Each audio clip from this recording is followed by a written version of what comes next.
pencegahan illness fatality pada pekerja dengan penyakit kronis melalui program Patient-Centered Chronic Disease Management di PT Kilang Pertamina International Refinery Unit 3 Pelaju. Pertamina ini terbagi menjadi beberapa subholding. Kilang Pertamina International adalah skop bisnisnya mulai dari infrastruktur proyek, lalu memproses minyak mentah, dan juga proses penyulingan minyak Sumatera sampai ke Papua. Jadi totalnya ada 7 unit saat ini. Sementara unit kami di Refinery Unit 3 Pelaju ini memiliki 2 tempat pembagian utama, yaitu di Kilang Pelaju dan Kilang Sungai Gerong. Fungsi dari HSSE memastikan operasional dari kilang yang aman dan juga melindungi proses bisnis dari potensi-potensi risiko lainnya. Bagaimana pengobatan rutin ini untuk pasien-pasien kronis, kencing manis, dan darah tinggi bisa menurunkan risiko illness fatality. Baik, menurut data dari Organisasi Kesehatan Internasional, 2019 itu penyebab kematian tertinggi adalah penyakit-penyakit kronis.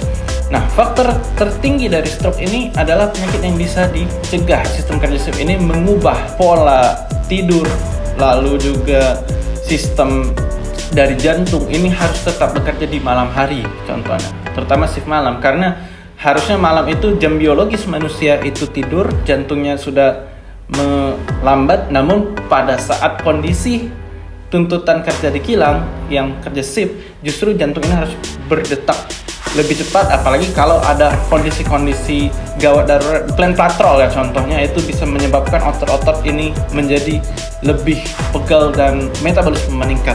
Menurut SKK Migas, bahwa illness fatality ini justru lebih tinggi dibanding kecelakaan kerja maupun kasus bunuh diri. Pekerjaan minyak yang akan diolah maupun dijual dari kilang. Jadi kilang merupakan unit kritikal sehingga fatality harus bisa kita kendalikan.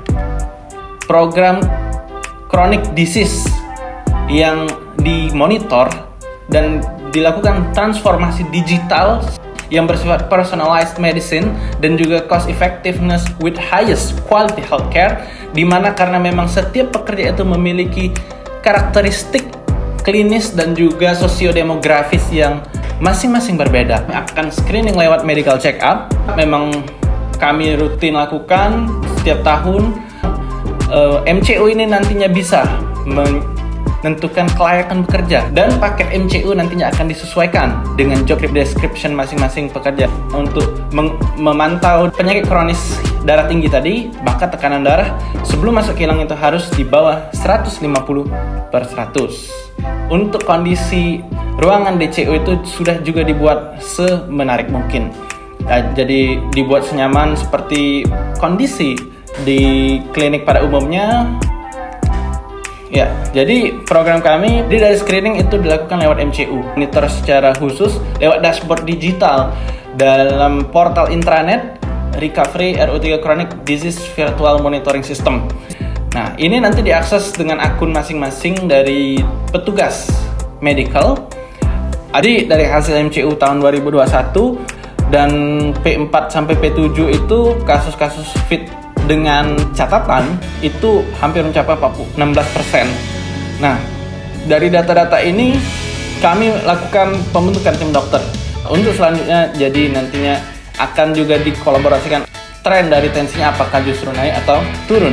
Intervensi pola hidup sehat, kami sudah menggalakkan program wellness. Untuk evaluasi hasil perbaikan, jadi kami simpulkan bahwa program Patient-Centered CDC ini bisa meningkatkan kepatuhan kontrol, lalu perbaikan penyakit kronis seperti tekanan darah tinggi dan juga kencing manis tadi bisa lebih optimal. Jadi nantinya untuk analisis kesesuaian solusi dengan peraturan perundangan, jadi memang sudah ada untuk mengikuti bagaimana tata laksana update dosis contohnya dari pasien-pasien. Pelayanan bisa disahkan sebagai standar baru kolaborasi antar profesi dan fungsi terkait. Dan nantinya akan ada sosialisasi peluncuran TKO atau TKPA. Semua komponen manpower di perusahaan jadi fit to work, jadi bisa inspirasi untuk perusahaan-perusahaan lainnya.